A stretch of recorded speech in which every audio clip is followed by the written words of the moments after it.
Murder, She Watched contains adult themes and adult language. Listener discretion is advised. Murder, She Watched is for entertainment purposes only.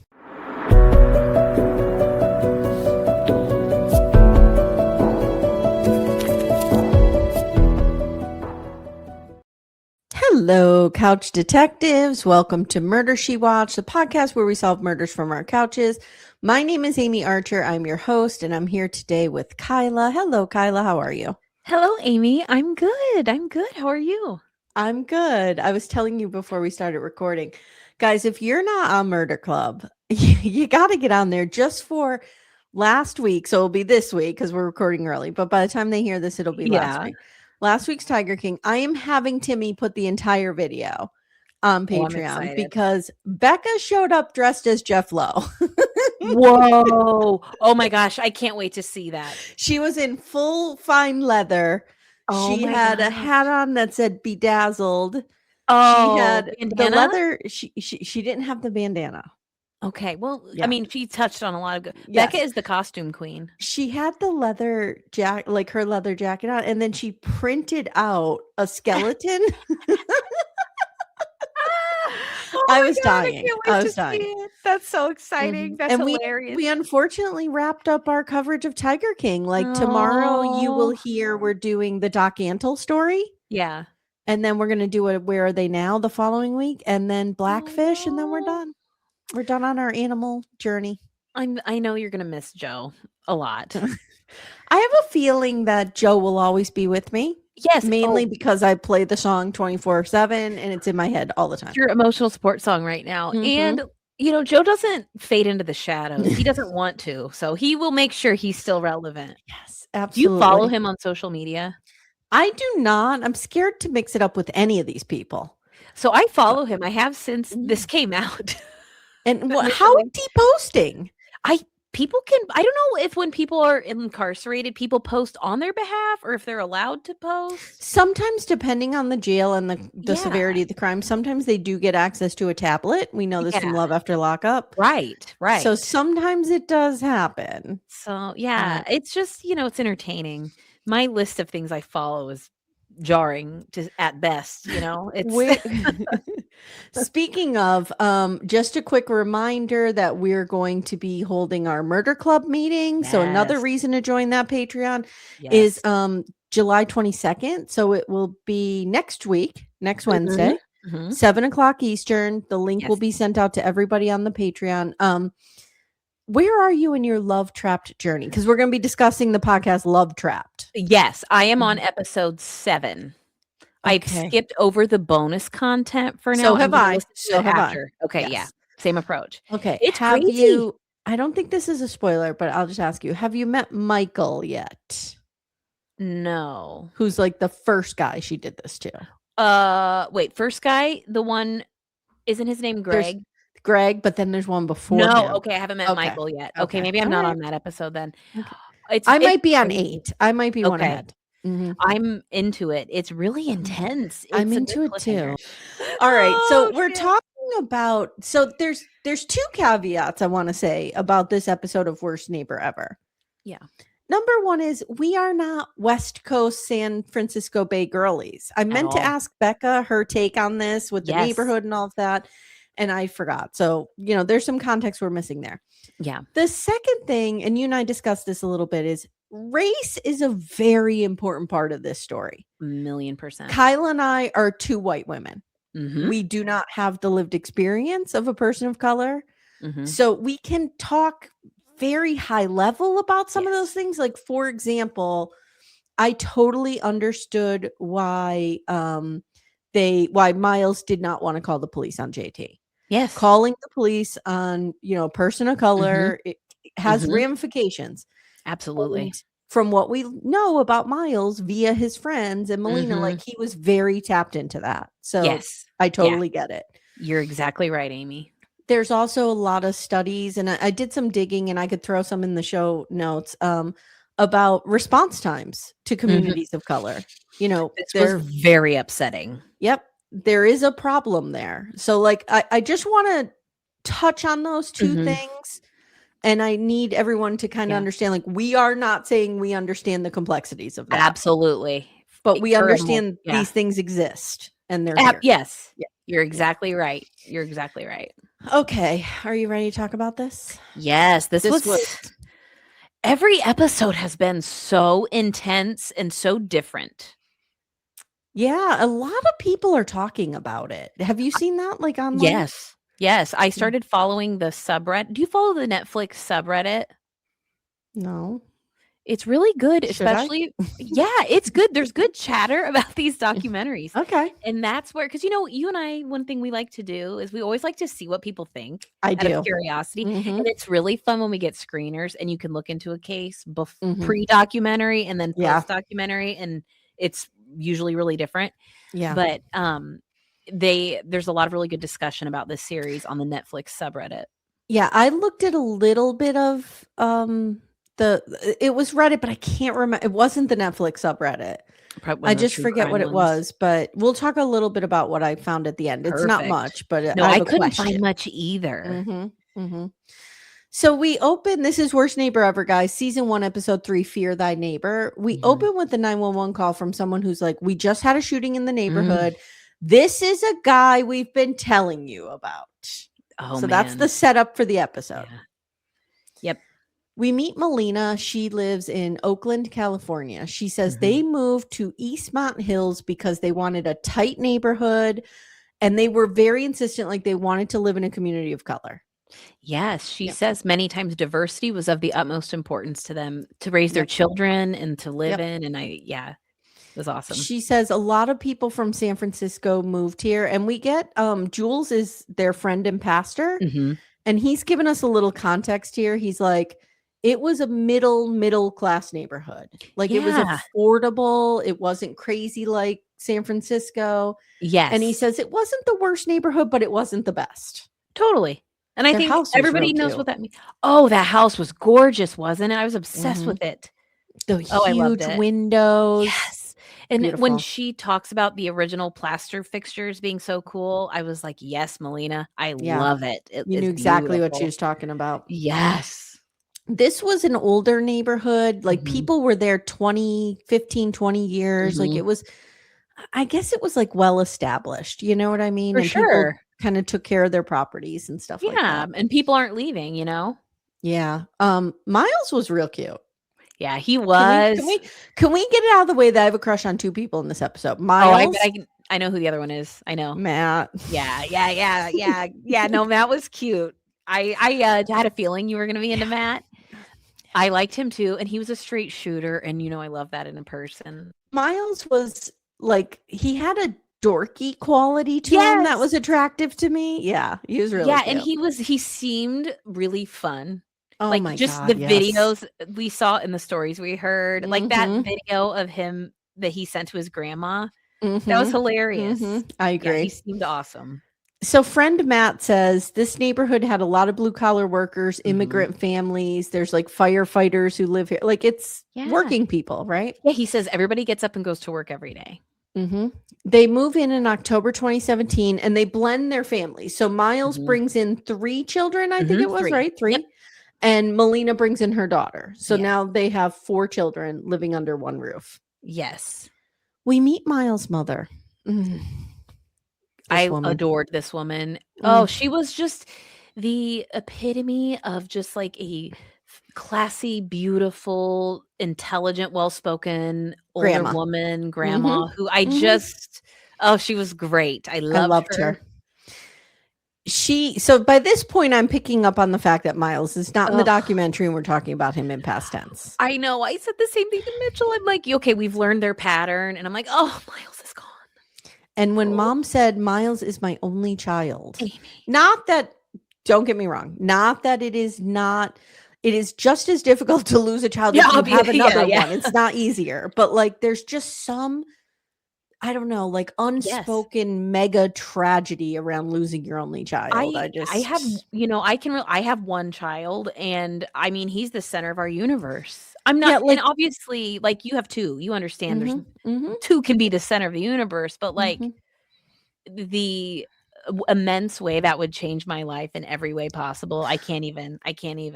I'll never forget, I worked with this mother when I was working on my school shooting book, and she had lost her daughter in a college shooting, and she was their only daughter, and she was in college. So like that was it. That was the only kid they were having, right? And she talked a lot about how their marriage really struggled because their identity changed. So like it doesn't just take away your precious child, it takes away your identity. Like you are no longer a parent. And she's like, I never knew how to answer that question. Like many parents struggle with, how do you answer how many children you have if one is passed, right? Yeah. She's like, I didn't even know whether or not I would still be considered a mother. Oh. And that just stuck with me. Like I remembered that, and I was like, oh my gosh. There's no like hierarchy of pain, don't get me wrong, but like it's just a different perspective that we don't think about a lot. No, that's really good point and really good perspective. Absolutely. And they like losing a child is one of the most difficult things for a marriage to survive. Oh yeah. Oh yeah. I mean, 100%. it happens constantly. It's 100%. just, it's so sad. And yeah, it's tough. It's real tough. So Melina and Miles both had very good careers. They worked with Wells Fargo. He was incredibly outgoing, life of the party. Yeah. He would she's like, he would talk to anyone, even if they didn't want to talk to him. Oh, that is so, Dad, I'm sorry. That's you. You know it. I have to say that's a little bit Timmy. Really? Yeah. Yes. Like Timmy will just start yapping with someone, even if the like, they're not particularly forthcoming. He'll just Isn't that funny? Oh, I love it. See, he needs to spend the day with me. I have to make small talk all day, every day, with patience, in and out. And there are days when, if it's storming, I'm really happy because I have a hot topic to go over all day. Like the heat wave right now. Content for days. You're so cute. So Miles is described by his friends as very pro Oakland, pro Black. Yes. And according to Jules, he was very confident, but he was also very humble. And you can see that. He gives that vibe off for sure. He served his community. Like he was just a good dude. He was a good dude. He was. And did you catch his mom said he went to boarding school, or his friend said that? Yes. So cool. So cool. They buy their house, they move in, they run to Vegas and get married. So they're together like 2 or 3 years at this point. And their house is a 1920s Tudor home. It's a lovely corner lot. Corner lots are very coveted. They are. That's a hot commodity. I was obsessed. You usually with only have one neighbor then, Yes. I know some people don't like all the street, access, but I don't know. It's like a balancing act when it comes to property, right? I agree. So the Thomas family lives next door. Now, I had an immediate red flag with this family when we are told that it is an older couple who's been renting the house for 30 years. Fine, great. Yes, that's very common. But they have 2 adult sons living with them. And I'm like, Yeah. What's going on there? Yeah. And the more we start to learn... No, I was just going to say, the more we start to learn about it, the more you're like, ooh, is everybody safe? Is everybody okay? Yeah, because I was kind of like, how old are we talking? Are we talking their 1920? Because that's fine. Per the cartoon. Are they 30? I know. That was what was really hard, because per the animation, and then when we see people's pictures later, it's very hard to tell. It's okay, I'm looking it up. Okay. Good call, looking up the ages, because in 2024, you're not gonna like this. Oh no. So they move in 2017. Okay, all this is happening in 2017, and these kids are still living with them. Yeah. JT is the youngest. Oh. In 2017, well, let me put it this way: in 2024, when he was sentenced, he was 47. So 7 years before that, he was 40. Whoa. He did not look super young in those pictures, but I thought maybe, mugshots, you can never tell. Whoa. Okay. Well, they portrayed his mom as looking pretty elderly, by the way she was drawn, because we never see pictures of her. And you don't know, like maybe he was maybe it was a situation where they had to live with the parents to take care of them. Correct. But I was wondering just about raised a little orange flag. Let's say orange flag. Yes, and you and I have talked about this so many times. I am always very hyper vigilant about elder abuse. I don't like anybody taking advantage of elderly people. And I'm just worried about that a little bit in this situation. Same. Yeah. So they get along well at first. JT is doing some like, and he wasn't working, which was weird too. Yeah. And like, he was living in the garage, they said. He wasn't living in the house. He's riding a bike. Why is that so spooky? Is it because of the Wizard of Oz? Oh, maybe. Is that what makes bike riding spooky? No, I could go back not back even further. I could go deeper into the Gen X lore. Yeah. Is it from the Paperboy and Better Off Dead? I want my $2 and he's chasing him on the bike. Oh, okay. That's got to be a contributing factor. Oh, there's a couple things. Okay. Well, when I was a kid, there was this guy called the Bicycle Bandit, which sounds like a Home Alone villain, but he was in Worse Off. You're from Indiana, you might know where that is, in the 90s. And he was like, it was somebody on a bike that was breaking in people's houses. And I was horrified by that as a child. Horrified. I don't blame you. I was always real worried about that kind of stuff. So this guy's not working, riding a bike. That says to me, and we do find out later, that says to me DUI. Yeah. Something's going on there. Okay? For sure. And so I shouldn't say that. I shouldn't say everybody who doesn't have a license has a DUI. No, yeah, I know you didn't mean that. But there is evidence that this guy is on something. Correct. So I'm like, we see something's going on here. Substance abuse issues. Yeah, we start to see little pieces that maybe things are not really on the up and up with him. So JT's like doing odd jobs for Miles, and Miles is helping him out. Here's $20. Go mulch that tree for me. I don't know. Yeah, why not? I don't know gardening terms. So in August 2019, Miles and Melina noticed that the Thomas family seems to be packing up. I did not like this. This broke my heart. This is gentrification. Yes. I don't like this at all. This is super upsetting and such a problem. So we find out that the people who own their house, now keep in mind, these people rented this house for 30 years. 30 years. Like raised a family there. Yes. This is their home. And these people die, not their fault. They died, right? How dare they? But the kids sell off all the assets in the trust. Like, can we just do better as a world? Like, if you inherit a shitload of properties from your parents, can you just maybe think about who lives in that one property and maybe see if you could work it out where they can continue to rent it or buy it from you? Yes, maybe see if they want to buy it from you. And like maybe a little more notice, because we're given the impression that it was pretty abrupt. It was 60 days. Oh, they did say 60 days. That's not, I looked it up, First, imagine 30 years. Like we've lived in our house about 10 years right now. The amount of shit we have, like my grandmother rented her whole life. She never owned a home. Yeah. And she lived in the same apartment for about 30 years when she died. Oh, yeah. And about 3 months before she died, her landlord announced that she was selling the house. And my grandma just decided to die. Like that's how she got out of it. You know what? I remember you saying that she didn't want to move. Moving is the worst. Well, we literally didn't know what to do with her because this is the situation where she was paying $250, Kyla. That's amazing. With all utilities included. What? I wouldn't have left either. So like, where can she go where she could afford that? My grandmother made no money. Absolutely. And then people are displaced. And like this situation we learn about here, it's so sad. His mom is going to go stay with a friend. And and she's like, I don't know what to do with my kids. They're totally displaced. Yeah. Like they're 40-year-olds. They can figure it out. It's rough. All right. So 2 months later, JT is squatting there because here's the thing. These new owners that bought the house, they're just going to flip it. Yeah. And I'm suspecting, because they're not doing any work on it yet. So I'm suspecting there's some kind of tax something that they're like waiting till the new year to do this. Whatever. You know, I don't understand how rich people work. So I don't either. Yeah. This is not my area of expertise at all. But in my mind, it was like, is this like a corporate thing too? You know, those like corporations that buy these houses and maybe all this. And I'm not suggesting like if you buy a house and that's an investment for you and you shouldn't like, I'm not suggesting that everybody's terrible who does this. But like, I don't know. Well, we get the vibe that the owner's never there. And this is why we have the housing crisis that we have. Yes. Anyway. All right. I know.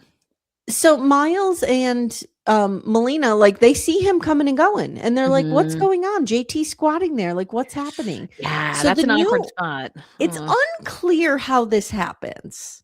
And Yeah. it's not very important because Miles is in no way to blame for his own murder. Oh, for sure. But like something happens, like wires get crossed here where JT starts to be angry at Miles because I think he feels like Miles told on him. Yeah, because I don't remember if they say the police told Miles, like, "Hey, I'd reach out to the owners and see if you can, like, get him trespass, get him off of there." Something's going on. And I think, he just must blame Miles for that. I think you're right. I think he feels like he told on him. But even before that, before the cops get involved, it seemed like there was just a conversation where the owners came over to Miles and they were like, "Whose stuff is this? And where'd our fence go that we put up?" And that's right. They were very upset about the fence being taken down, and that's Miles and they blocked everything. Remember, because they said they blocked. He could not get into the garage, and that really pissed him off. Yeah. So Miles and Melina are sitting down with their family for Thanksgiving, and JT bangs on the door and he's slurring really bad. And Melina says, like, it's very clear he was like on drugs or drunk or something. He was under the influence. He claimed Macho, their dog. I'm like, you guys have a big dog. I know. Go sick him on him. Get him, Macho. Get him, Macho. Macho man. But Macho, he's like, your dog's annoying me. He's banging on. And Miles like, dude, my dog's right here. What are you talking about? And besides, you're not supposed to be over there. So I don't know what is going on here. Yeah. And Miles reaches a breaking point, right? He's like, I'm done. I'm done. And it escalates slightly to the point where Miles throws him off his property. But Miles is still trying to find empathy for this guy. Yes. Miles is desperately trying to not involve the authorities in this because he knows that JT is in a bad spot, right? Like, he doesn't have any resources. He has nowhere to go. And like Matt, I think, said at one point, this is his spot. Like, this is the only place he's ever lived. This is his comfort. Is this he was displaced. Totally displaced. It's rough. And Miles is really sympathetic to it. And I'm not making excuses for him. I'm just saying this is what was going through Miles' mind. And I'm sure this weighed on him. Yeah. So at 2:00 in the morning, the doorbell's ringing. Now this guy is ringing the fucking doorbell in the middle of the night. Do you know what I would do to somebody? Oh my God. Yeah. Same. This is so upsetting for a multitude of reasons. The hell they go through. The incessant bothering. I don't know what I would do. What do you do? I don't being know. Held hostage in your own house. I mean, it's easy to say I would have moved. But yeah, we don't know what their financial situation was. Yeah. I mean, I think they had the resources to do it, but we don't know for sure. It's rough because you shouldn't be kicked out of your own home. There's that too, right? And they fell in love with this house. Yeah. I get it. It sucks. If I had children, I would have been out of there. Yeah, I would be so scared. Yeah, but they do eventually leave. That's important. They do. So Miles, again, like, Melina wants him to call the police, and Miles is just trying to lead with empathy. He's like, this guy's going through something, and here's where I think race plays a factor. Like, you don't just willy-nilly call the police on a person of color. Like, you just don't. Yes. So December 2019, Melina's home alone, and this fucker throws a rock through the window. All the broken windows, Kyla. Oh my God, Amy. Kid could have been in front of that window. The dog could have been in front of that window. Any of them. The financial burden that was. I know. Oh my gosh. Those are like plate glass windows. Yes, that's so expensive. Jesus. So she hits the panic alarm on their home system, and she says the police do get there. Yeah. But there was no cameras and no proof of him doing this. They only had cameras on the front door. Yeah. And so they just left. And Miles gets home and he's really pissed. And this is when she says, no one knew it, but I was pregnant at the time. Like, these two had just found each other. They were at the beginning of their love together. Like, this, I know. So tragic. It was so enraging. I know. It's so I was so pissed off after this episode. I was like, this was all so unnecessary. I know. Now the police response times start getting really slow, and they're dealing with this on their own. So here's where Miles goes to the owner of the house. Yeah. And because the police told him to. Yeah. And he thinks that he should be held responsible. So the owner chases JT down the street. Yeah, we get that. It's like, did he just like come stake out the place, I guess? I don't know. Because we get the vibe early on that the owner's like never there. Yeah, no, we don't. And Jules says he believed that JT thought Miles and the new owners, like they were synonymous with the, he was synonymous with the new owners. Yeah. So now Miles has to literally sit on his front porch with his dog and a bat. Oh my god! And they even say at some point the friends are patrolling, like they're helping. I have a question though. Yeah. How did nobody lay a good beating on this guy? Right? I was seriously thinking that. Like, why didn't any? I mean, listen, not condoning violence at all, but I'm very surprised this didn't happen. Yes, I'm surprised it didn't happen. Like the incredible restraint on Miles. Oh my gosh, Miles had the patience of a saint. Yes, he 100%. Seriously did. And we get Matt. He's like, I was a little worried about Miles because he's not that guy. Like he's not street tough. I am, so I got in there. So he's like, I went and sat with him because I was worried about it. Yeah, that was so funny. So the police are just not responding, not showing up. And, Matt, I think it's Matt who says, like, we live 2 blocks from the police headquarters. Oh, when they said I was like, what? When they said it was 2 blocks and we're learning it's taking hours, like, or not even that same day. They get a restraining order at the police suggestion. And because the police are like, we'll respond faster if he's breaking a protection order. Oh my God. Okay. Sure. Right. So they try to go on with their lives, but this maniac is breaking windows 24/7. Like he broke, I think they said 25 windows. Yes. To the point where she said the glass repair people were like, maybe let's just wait. Let's just not do it right now. Because they just wait till he does it again. So their friend Jules opens up a church in the community and everyone is thrilled, but it's January 2020. The tiny. I have very good friends who bought a restaurant, like everything they had into this restaurant in January 2020. Oh, that breaks my heart, Amy. They managed to survive. I don't know how they did it. Wow, I think the community really came together and helped them, but it was unbelievable. I was like, holy shit. Oh my God. How that makes me sick to my stomach. I know, it's hard. It's really hard. Yeah.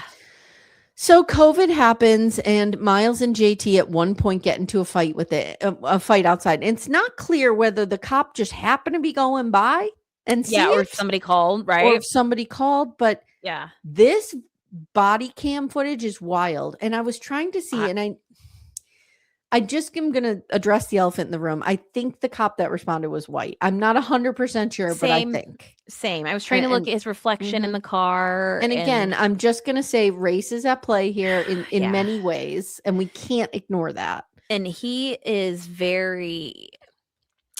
The cop minimizes what's everything. Going on. Yeah, he calls them 2 teenage girls or 2 little girls. He chastises them like crazy for a while. I mean, and he kind of goes from 0 to 100. And I get this would be a very obnoxious thing to deal with. I can't imagine. Yeah. But he does nothing to help. And it's pretty upsetting, especially when we later find out what JT is saying in this moment.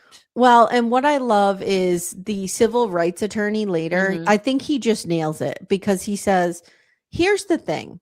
The cops were doing their job technically, but they just weren't doing it well enough. And there's victims to that. Like when you're a police officer, unfortunately, the burden for you not doing your job well could cost somebody their life.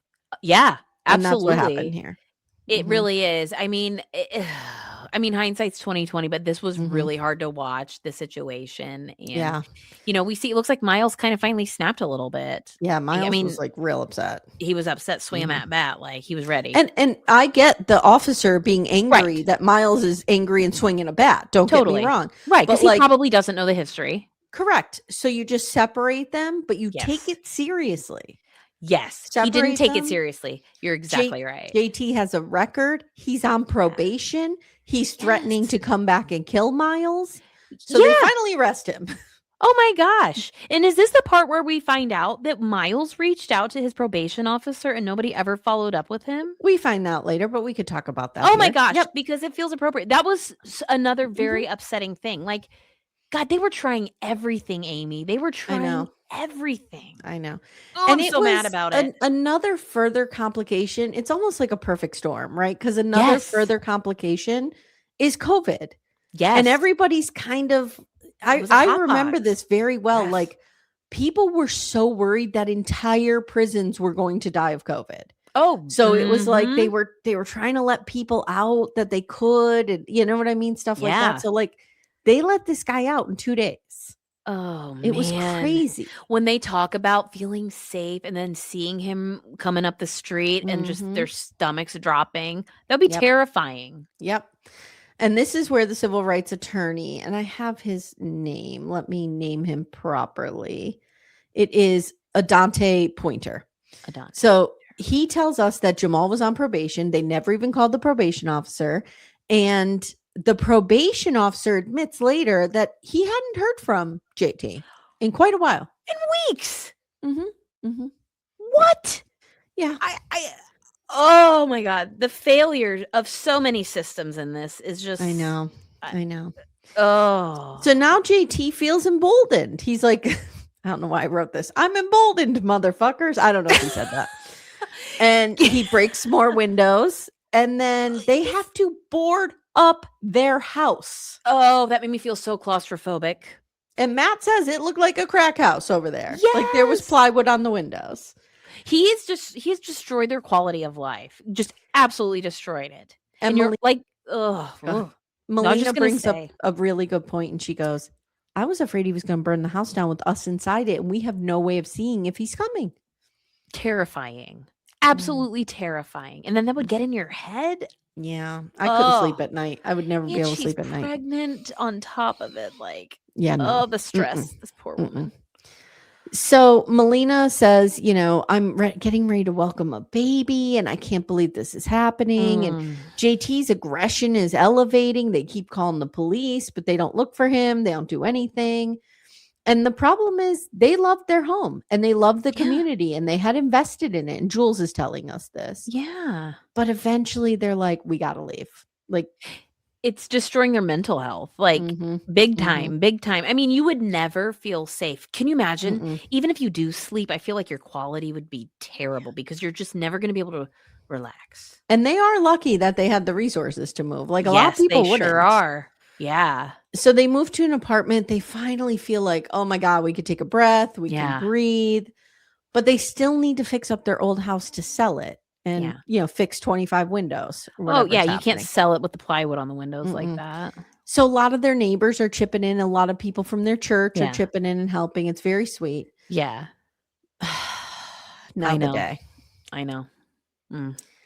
I was really I was very emotional when Melina was talking about this because she's like, May 1st, 2020. I was mad at Miles for something, and I was cold to him that morning, and I was like, oh no, I don't want this for them. So oh my God, they were in a fight. They don't say they were so happy together, but they don't say what they were in a fight about, but they were in a fight. And I think it was just something stupid. You know how that is. Like, it could have been anything. It could have been... She plays it off like it was some dumb argument. It could have been he stayed up too late playing video games. Who knows? I don't know. Whatever. Right. So, I mean, they have a lot of stress. There's a lot of stress. There's 4 kids there, too. Don't forget. So they text a bit through the day, and he's been swinging. He says, I'm going to swing by the house, and I'm going to help Jose, one of the other neighbors, paint. I guess they were painting the fence or something. They were planting flowers. They were doing a bunch of landscape, doing yard work. Yeah. And all of a sudden JT shows up, and he has a gun. I'm gonna admit something to you, and I think it's because of all the work I've done with the gun violence community and stuff. Like, I'm surprised it took this long. Honestly, I really am. Yeah, same. So we see some CCTV from nearby homes. It's so upsetting. You just see Miles running from him. He's chasing him. You hear the gunshots. It's so disturbing. It was very... Matt's like, I was playing Call of Duty with my daughter on my lap, and I had to put her aside and go out there, and I'm not scared of guns, so I just ran out there to catch JT. Oh my gosh. Matt's one of the heroes in this. Yeah.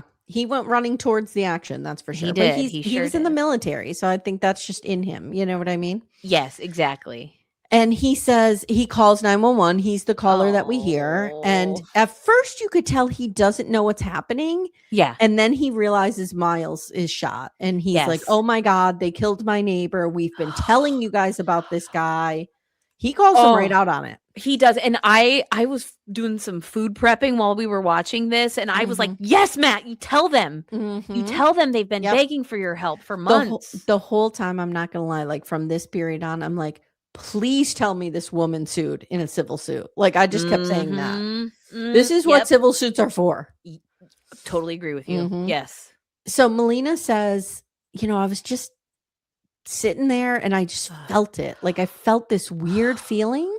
And she describes it as like Miles was so close, but so far. Amy. It was really, I get goosebumps now talking about it. I know, same. It's just, it was beautiful. It was a beautiful way to describe a feeling. Yep. She heads over there. She sees the coroner's van. She sees Miles' body under yellow tarp. And she says, I said to them, like, you all saw him tormenting us. Yeah, I know. The heartbreak, the rage. Can you imagine the rage that was coursing through her body in that moment? I can't even imagine. I'm surprised she didn't attack anybody, honestly, and I wouldn't have blamed her. And being 8 months pregnant, 7 months pregnant on top of it, God, it was just so awful. When she said that, he's not always a good texter, but like when he did not pick up her call, she knew something was off. That's just, I know. And then his mother, so she calls the mother. Somebody else has to get on the phone and tell her. And the mother says, I was just so upset for his children. Like, how are they going to get through this? Because he was a really good dad. Oh, God. So Adante Pointer says, Miles was shot and killed, and then the police decided to do something. Then they tracked JT's phone, and they located him at the Holiday Motel on MacArthur. They arrested him. 4 days later, the whole neighborhood comes together. They finish what Miles started, and they get the house ready for Melina to sell. Yeah. 2 months later, in the middle of the pandemic, this woman gave birth, and I'm sure she did it by herself because they weren't letting anybody in there. So many people gave birth during the pandemic by themselves. Absolutely. And she said she had a C-section, so there's no way she had anybody with her. It's so upsetting. She talks about the baby having Miles' eyes. She looks just like her daddy. Very cute. Her name is Ava. She's so cute. Oh, she's so cute. Now, I got a little, I wasn't sure what was going on here because the other kids have no relationship with Melina's she daughter. made it sound like they're done. Like they don't even visit. I know. I had some questions. Back in with the mother and that was it. I know. And when she says they were siblings for 7 years. Yeah. That's so traumatic for all of those kids. To lose. And that little girl lost a father figure. I mean, she has a biological father, but like Miles, was a father figure to her, I'm sure. And then to lose him and then to lose all your siblings. Your total like core of stability was just ripped out from under you, other than you have your mom still. But yeah, that's so upsetting. Within days, Melina's at the DA's office. She's demanded justice, and the DA charges him with, the DA says, all of these systems failed this family. I was not going to fail them. He charged JT with first-degree murder. He was found guilty and sentenced to 28 years to life. What? 28 years? That's 28 years to life? I mean, whoa. I mean, he would be, if he's 50, he'd be 78. But still, we don't want him out at all, ever. Well, especially because he's obviously like a threat to society, like public safety. Yeah. I mean, I hope he's getting help, but same. I mean, obviously, and that's something I know we'll talk about at the end. Yeah, you don't get like really good mental health care at some prisons. Yeah. Miles' mom said Melina fought for Miles in every way, and she would not let his death be in vain. She sued the police department. She sued Alameda County. And Adante Pointer says, we have officers doing their jobs, but so poorly that it resulted in his death. So I was able to get the family a $2.4 million settlement to be paid to the Armstead family, is what he says. Yeah. Melina says it was important for her to honor Miles' memory by having people remember this and for having some sort of win. Yeah. Some sort of victory. Right. Miles' mother writes in her journal to him every Tuesday. I knew you were gonna I just knew this was gonna get here. Mm-mm. Oh my God. And I just everything about this was so beautiful, and the way she explains that feeling of she's a the good writer void. too. Oh, Yeah, she's she's a amazing. really good writer. That's a She's girl. amazing.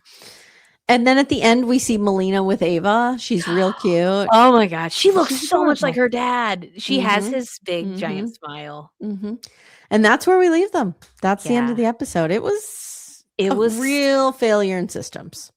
Yes, I think it was so obvious. I feel like JT needed some help with his mental health desperately. Yeah. And Yeah.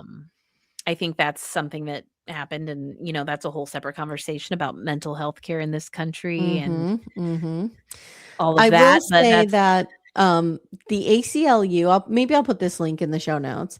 The ACLU did an interesting study, but it was in Chicago, but it's, you can extrapolate that out to the rest of the country, where they talked about the data and the response times to poorer communities and also to communities of color. Not that those two things should be conflated at all, but it's a really interesting study. And there's also a study by Vanderbilt University that talks about the perception in communities of color that the police are not coming for you. Yeah. And this is, and I've come across this study and this information before because it correlates with gun ownership in those communities, because oftentimes people feel they need a gun for protection because the police response time is so low, whether perceived or real. In this study, they call it perceived, but interesting. I think in the ACLU study, it shows that it's pretty real. So wow, it's interesting. Yeah. So one of the things that I saw on one of the Reddit threads about this was that they're not sure if Miles' 3 children got any of this money, because it was like, that's what people are wondering, and they're like, Melina and the daughter are the only ones named. Interesting. Now, I don't know if that's true or not. This is Reddit. This is all Reddit speculation. Interesting. Well, because if it was the Armstead family, one would presume his children from his previous marriage have the same last name as he does. And Melina seems great. So yes, even if they weren't specifically named, I think she would do something to take care of them, even a little bit. Yeah, she seems like a lovely person. And I mean, she embraced those children. She sounds like she misses them. I mean, oh, that's tough. I hope that's not true. Yeah, I do too. Did you find anything? Not really. I was creeping around trying to find stuff on social media, but I couldn't find anything. I think she's probably pretty locked down since knowing this was going to come out. Yeah. But it's hard because, everybody's already convicted and sentenced. There's just not much out there. Yeah. And I don't want to dox people and go into everybody's personal life stuff. You know what I mean? Yeah. No, I really hope that, Melina and Ava and Miles' 3 children and his mother, like, I hope they all took something from that settlement. I mean, it'll never bring him back or replace him, but like, they all deserve some piece of acknowledgement from this county and this police department that, like, this one's on us. We fucked it up. Absolutely. They went through hell. They went through hell. Because seriously, that's having no peace for that many months. And you buy your dream house and you're happy and like they found each other and everything's going well. And then this curveball comes, because who sees this coming, right? Nobody thinks anything will escalate to this point. Yeah, and that's something I really struggle with, because I am aware that I say a lot of times, like, oh, you could see the escalation, but you don't think.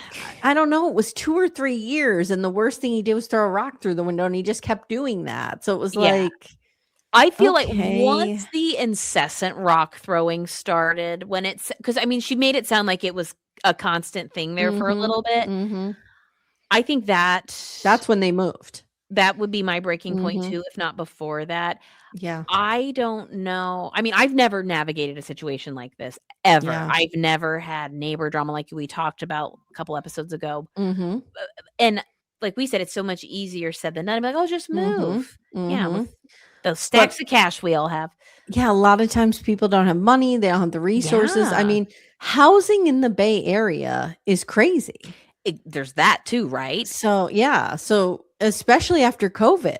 Yes. Trying to find an apartment during COVID and after COVID was outrageous. And they have 4 children and 1 on the way. Like, it's not like it's you tough. can just pop into like a studio or something. Yeah, no, Yeah. this was tough. And, you know, having this, I don't know, just this was a really tough one. I felt really bad. It was. All right, guys, that's another uplifting episode of Worst Neighbor Ever. I know, these are tough. They're tough, and let us know what you feel about the cartoons. I know. I struggle with them sometimes. Other times, like I said last episode, I prefer them over a reenactment. Yes, which is where like better, this cartoon or like a cheesy dramatic reenactment. Yeah. Like, also, I don't know. Did you catch who this is, like a Jason Blum production? Yeah.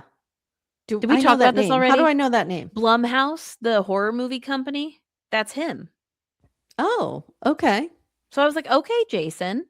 I'm impressed. I don't know what movies they do. They done their big thing was The Purge. That's I think what put them on the map. No, that movie's very anxiety inducing. But they do a bunch of stuff. Oh, they did Get Out. They did Paranormal Activity. Now I did see Get Out. Yeah, that's a they good did movie. Insidious. They did that Megan movie. Yeah, they did. I have Whiplash. Not seen Megan. I loved Whiplash. They did Whiplash? Yes. Wasn't that the drumming movie with J.K. Simmons?